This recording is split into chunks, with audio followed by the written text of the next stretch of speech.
সময় বয়ে যায় নদীর মতো, কিছু সময় শুধুই স্মৃতি হয়ে থাকে, আর কিছু সময় রেখে যায় ইতিহাসের ছাপ।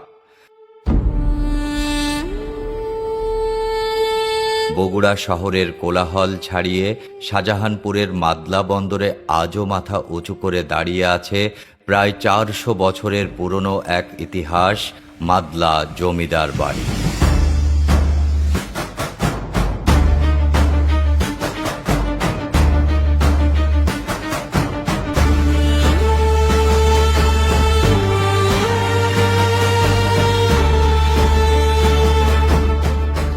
এখানে পা রাখতেই যেন চারপাশের পরিবেশ বদলে যায়। বিশাল সব পুরনো গাছ, পাখির ডাক আর চারিদিকে ছড়িয়ে থাকা নিস্তব্ধতা মুহূর্তেই এক অন্যরকম অনুভূতি এনে দেয়।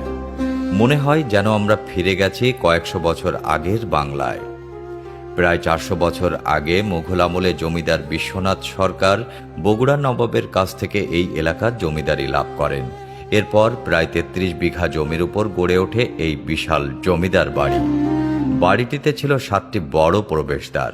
একসময় নাটোর, সিরাজগঞ্জ, গাইবান্ধা থেকে কুড়িগ্রাম পর্যন্ত বিস্তীর্ণ এলাকার জমিদারি পরিচালিত হতো এখান থেকেই।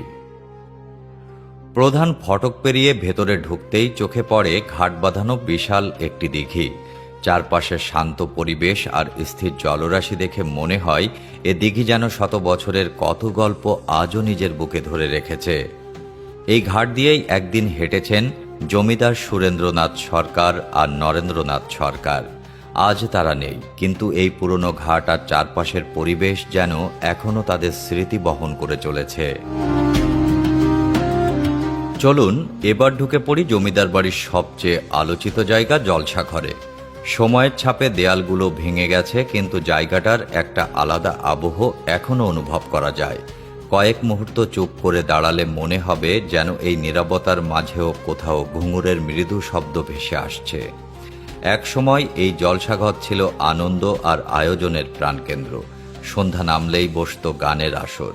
লখনৌ আর মুর্শিদাবাদ থেকে আসা বাইজিরা নাচ ও গান পরিবেশন করতেন। জমিদাররাও মুগ্ধ হয়ে উপভোগ করতেন সেই আসর।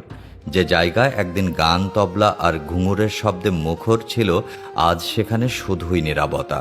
সময় যেন সবকিছু ধীরে ধীরে বদলে দিয়েছে। 1950 সালে জমিদারি প্রথার অবসান হয়।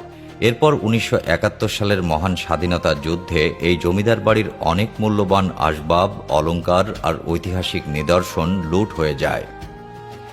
ধীরে ধীরে হারিয়ে যায় এই প্রাসাদের আগের জৌলুস। আজের বেশিরভাগ অংশই ইতিহাসের নীরব সাক্ষী হয়ে দাঁড়িয়ে আছে।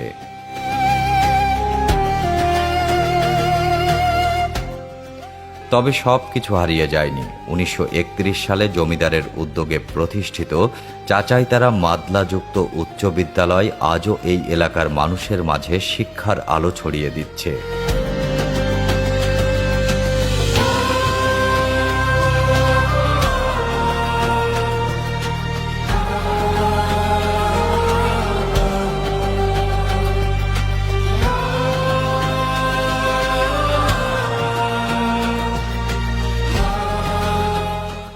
এত বছর পরও এই প্রতিষ্ঠান যেন জমিদার পরিবারের সবচেয়ে সুন্দর আর মূল্যবান উত্তরাধিকার।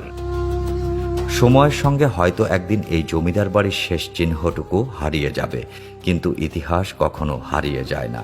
এই বাড়ির প্রতিটি ইট, প্রতিটি গাছ আর প্রতিটি পথ আজও যেন অতীতের গল্প বলে। আর সেই গল্পই বেঁচে থাকবে মানুষের মনে এক প্রজন্ম থেকে আরেক প্রজন্মে। এতক্ষণ সঙ্গে ছিলাম আমি শাহেদ। আবারও দেখা হবে নতুন একটা ভিডিও নিয়ে।